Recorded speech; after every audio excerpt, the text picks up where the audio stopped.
This video is being sponsored by Skillshare. Hey guys, I'm Kate. Welcome back to my channel. And about 3 years ago, I filmed a video where I was talking about being scared to say that I was a writer. I was on my super mega solo road trip, kind of driving around Albuquerque, New Mexico, and I just felt like I needed to get some stuff off my chest, and it was just an outpouring of thoughts and feelings. And I wanted to revisit that 3 years later and talk a little bit about how I've grown in that aspect, but also how sometimes I am still scared to say I'm a writer or scared to say I'm an author or whatever else. So yes, that is what we're going to be discussing today.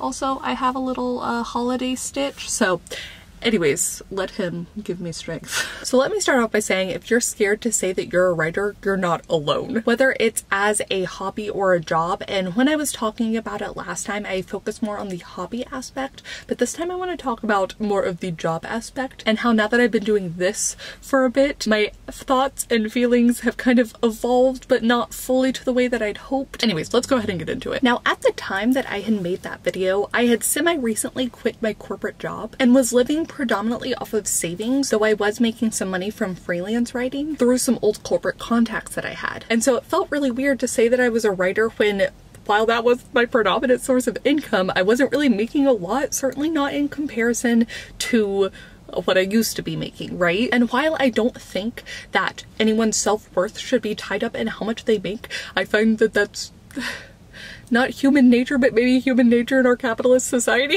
I think it can be really hard when you're first introducing yourself to people and you say, "Hi, I'm Kate," and they ask, "That's cool, what do you do?" And I say, "I'm a writer," and I can just mentally see their eyes calculating what that means, how much money I make from that, etc. And I get it, because I'm nosy. I'm so nosy. I think as writers we are inherently nosy. Sometimes I would introduce myself as a freelance writer, even though what I really wanted to be was a novelist. And I was certainly working on novels, but I wasn't making any money from my novels yet, so it always felt weird. Sometimes I would just blanket say writer, and then that invited a lot of questions. As someone who likes to play the role of observer a lot, I don't really like the questions on me, which might surprise you as I have a whole YouTube channel talking about stuff, but it's really just me to the camera at the first point. Right, isn't it? So back then, while my predominant income was from writing, even if it was really small, I still felt some confidence in some way saying that I was a writer. But now I have this sort of internal war that wages within me, that even though I make money from my books now, which is awesome, it's certainly not the majority of where I make my money from. And after the pandemic, I'm really not doing a lot of freelance writing anymore. Maybe very, very occasionally, but to the point that I don't really call myself a freelance writer anymore. If the introduction topic comes up and I talk about how I've done freelance writing in the past, that's kind of how I talk about it. But if I don't make my majority of my money yet from my writing, I don't really know how to answer the question that people ask, which is really the question they're asking, right? And the what do you do? Maybe video editor or freelancer from my video editing skills that I now have is a closer answer. But that can also feel weird because it's not where I spend the majority of my time. I really love Joanna Penn from the Creative Penn podcast, who talks about being a creative entrepreneur, and everyone who is an author and like striving to make that their business is ultimately a creative entrepreneur. And while I'm listening to her podcast, I feel this so strongly. I'm like, yes, that's me. I'm a creative entrepreneur. But I don't always feel that way once the podcast is done, and this is the kind of internal work that I'm trying to improve on that I wish I didn't feel now. I wish I didn't feel this sort of pressure or weirdness, kind of a little tightness in the chest when that question is asked. I have no problem now talking to other writers about writing, and also just ignoring the naysayers a lot of the time. But why, in my own brain, am I like, are you not a real writer yet? Are you not a real author yet, right? Why is my own self-worth tied up in how much I'm making from the writing? Like, it's, you know, it's, everything is just out of reach. Just out of reach of the camera. Just out of reach. Will I feel like a real writer when I'm writing more often than not? Will I feel like a real writer when I complete a draft? Will I feel like a real writer when I give a project to a beta reader? Will I feel like a real writer when I publish a work? Will I feel like a real writer when I publish 3 books? Will I feel like a real writer when writing could be my full-time income? Like, do you know what I mean? Like, it's just, it always, the bar just escalates. And I'm lucky that I have a 3-year-old video where I talked about my nerves and how I was feeling at the time, and I'm able to see how far I've come.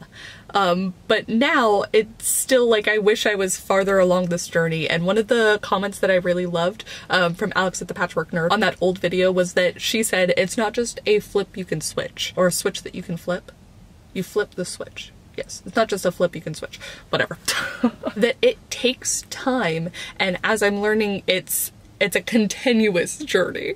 There's never really this aha feeling. One of the other comments on that video was from Becca, and she was talking about how she was nervous saying that she was a writer even though she'd published so many books because the inevitable question of if she was self-published would come up.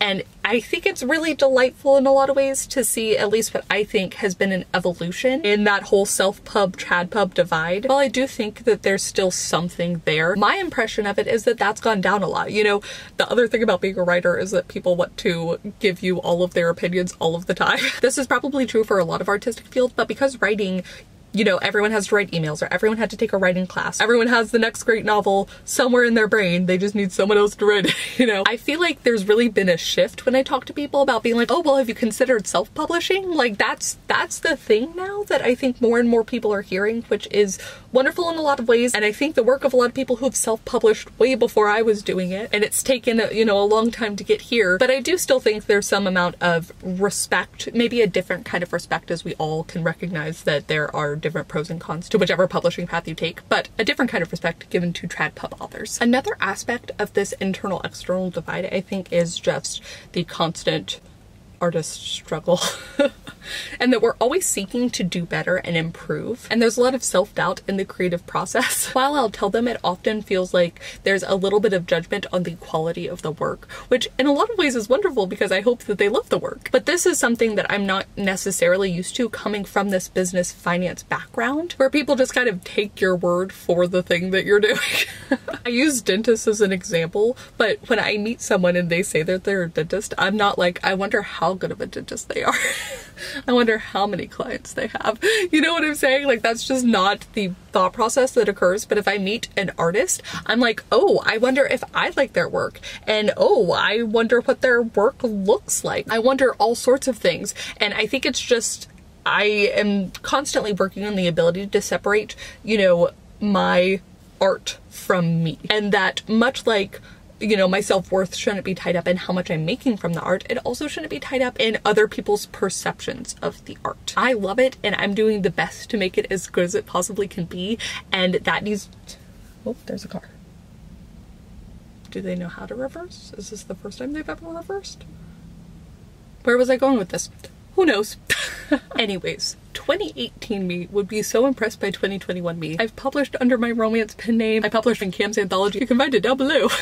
I've continued to do this hobby that I've really loved that has turned into a source of income for me, which is so cool. And I've learned so many new skills that, again, business finance me would have never thought that I would have, which is wonderful. There's so many great things, and there has been internal work too. But again, you know, just out of view. So I do want to go ahead and transition into the Skillshare sponsoring this video portion, especially because I'm hoping that this video is actually going to serve as the letter I write to myself from Eugenia Washington's class that I'm taking, Confidence for Creatives, 5 Exercises to Grow Your Confidence in Self-Care. But for those of you who haven't heard of Skillshare before, they're an online learning community with thousands of inspiring classes for creative and curious people from all levels, you know, dabblers, experts, lifelong learners. They offer classes in design, freelancing, animation, creative writing, all sorts of things. But one of the lessons in Eugenia's class is to write a letter to yourself, and her focus was on release. So she said one of the things you can do is burn the letter, rip the letter, save the letter for a year down the line and look at it later. So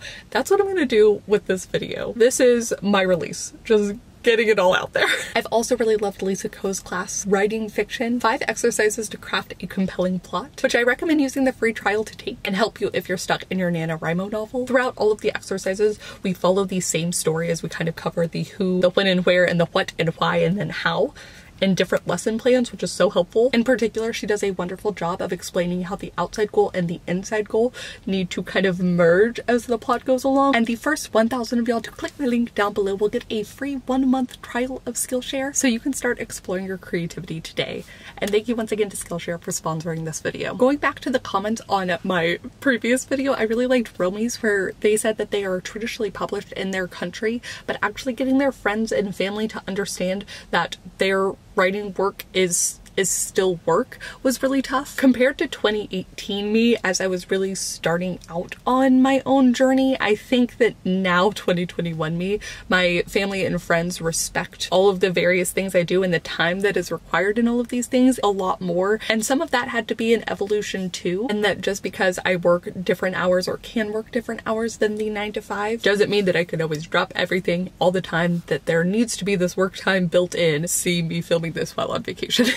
But actually, I think this past year, you know, one of the positive things that's come from this hugely terrible pandemic and worldwide event, it's brought a lot more people online, which I think with the rise of Twitch and YouTube and stuff like that has really given an inside look at how artists work. And I think that's helped put into perspective how much work it can take for a product that often can be consumed quite quickly in comparison. You know, we'll spend years on a book, and someone seeing that, you know, it might take however many hours to write a page or to revise a chapter or whatever else can be really helpful. I know that I had never heard of study tubers before 2020, and seeing a rise in that has been really cool. And while they're not necessarily making art, you know, there is some amount of like general aesthetics and pleasing sounds and video and light editing and all sorts of other stuff, and people appreciate that togetherness in a way that I think has aided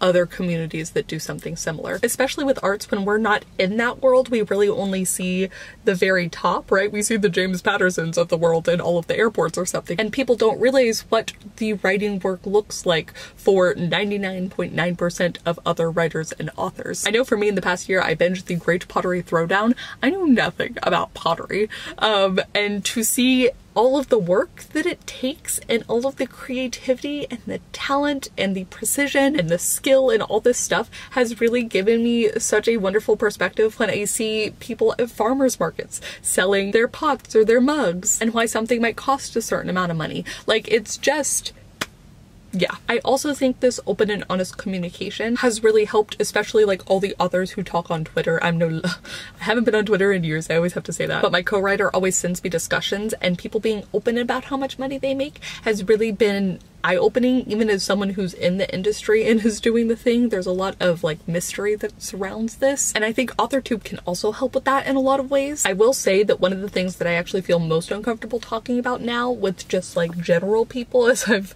slowly gotten over the writer thing, as I have stuff to point people to, is actually the YouTube Twitch stuff. I much prefer saying I do freelance video editing than to say I have my own YouTube channel. Because there's a certain misconception that people have in their head. You think of the Jake Pauls and all of the terrible people, infamous people who do the thing, when really there's lots of little guys. So really, while one day I hope I'm just completely comfortable with everything, ultimately, like Alex said, it's just gonna take time. I really just want that flip though. Or that switch, whatever the saying is.